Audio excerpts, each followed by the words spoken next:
voudrais commencer en parlant de votre voix. Ça, c'est quelque chose qui marque. Je veux dire, il y a énormément de musiciens qui ont des voix d'artistes qui se ressemblent, mais la vôtre est particulière. Comment est-ce que vous avez trouvé votre voix? Oh là là, c'est une grande question là. Comme quoi, on ne cesse d'être surpris, hein. Je ne sais pas. Pour être très honnête avec vous, je ne sais pas. Je pense que c'est vrai que c'est quelque chose qui m'est souvent revenu, l'espèce d'une singularité dans mon timbre vocal. Euh,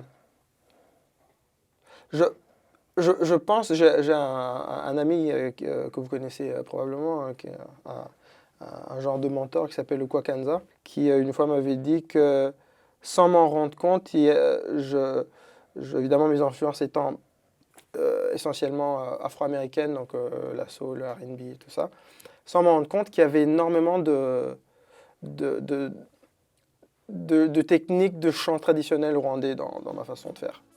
Combien de fois la fin du monde nous a frôlés, alors on vit chaque jour comme le dernier, parce qu'on vient de loin.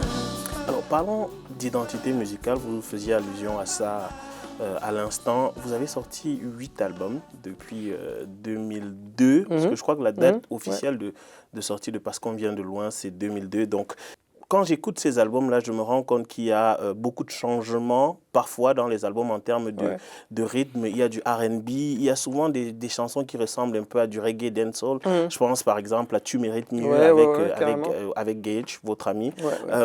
Finalement, et bien sûr, il y a aussi beaucoup de soul. Finalement, c'est quoi votre genre de prédilection? C'est le R&B, clairement. Clairement et nettement, c'est vraiment le R&B. Après, ce qui est extraordinaire, c'est que, évidemment, aujourd'hui, on fait une lecture de ce qu'on appelle la culture pop différente de celle qu'on faisait quand moi, je commençais à faire de la musique. C'était un peu plus clair. C'est-à-dire qu'à l'époque, ça restait quand même niché. C'est-à-dire que quand j'étais gamin, même plus tard, quand je suis arrivé en Allemagne ou ici au Québec, au Canada, les gens qui écoutaient du hip-hop étaient souvent les mêmes qui écoutaient un petit peu de R&B, étaient souvent les mêmes qui écoutaient un petit peu de reggae, et n'écoutaient pas de rock, n'écoutaient pas de dance, n'écoutaient pas. C'était très, les choses étaient quand même assez clairement segmentées, je pense. Donc moi c'était le R&B, clairement. Donc dans notre petit groupe, il y avait des sous-groupes. Mais j'ai écouté autant de hip-hop que n'importe qui était fan de hip-hop à l'époque. J'ai d'abord remarqué tes yeux avant tes fesses. Ok, j'avoue, c'est pas vrai, je le confesse. Vous parlez de votre amour pour les mélodies, c'est très intéressant. Est-ce que c'est ça qui explique que sur un album comme Les Marchands de rêve, il y a des mélodies qui durent en fait? Mais Les Marchands de rêve, ça a été mon album de la rébellion en fait. C'était une réaction à mon succès, Les Marchands de rêve, à tous les points de vue. Il y avait beaucoup de ballades, il y avait des chansons qui étaient super longues. Je pense à Lettre à la Maison Blanche. Lettre à la Maison Blanche. Le texte s'arrête très rapidement et la chanson... Et la musique continue, il y a 3 minutes d'instrumental. Je pense que j'avais tellement besoin de prouver que j'étais aussi un compositeur. Et surtout un compositeur. Une des chansons qui a marqué pas mal de personnes dans cet album-là, c'est Manque de sommeil. Je crois que vous êtes le premier, probablement le seul, à avoir jamais fait une chanson sur le manque de sommeil. Et je vous rassure, je commence un peu à comprendre parce que j'ai un garçon vous êtes jeune papa, qui vient tout juste d'avoir 1 an. Voilà. D'où vous êtes venu l'idée de faire cette chanson-là? C'était la vie. C'est la vie qui nous a inspirés. Je m'appelle, j'étais en studio, je travaillais sur d'autres titres de l'album, et Sophia m'a envoyé un texto, puis elle m'a dit je pense que j'ai un thème pour une chanson. Je lui dis quoi? Elle m'a dit le manque de sommeil. Wow. Alors sur le coup, moi j'ai trouvé ça,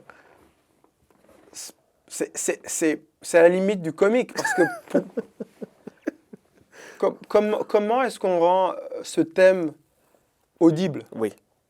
Sans faire quelque chose de comique, de façon assumée, Et sans non plus raconter quelque chose de très sombre, où on peut s'imaginer que, bon, on manque de sommeil, on peut s'imaginer plein de trucs. Mais nous, c'était clairement parce qu'on ne dormait plus. C'était premier degré, on ne dormait plus. Notre fille avait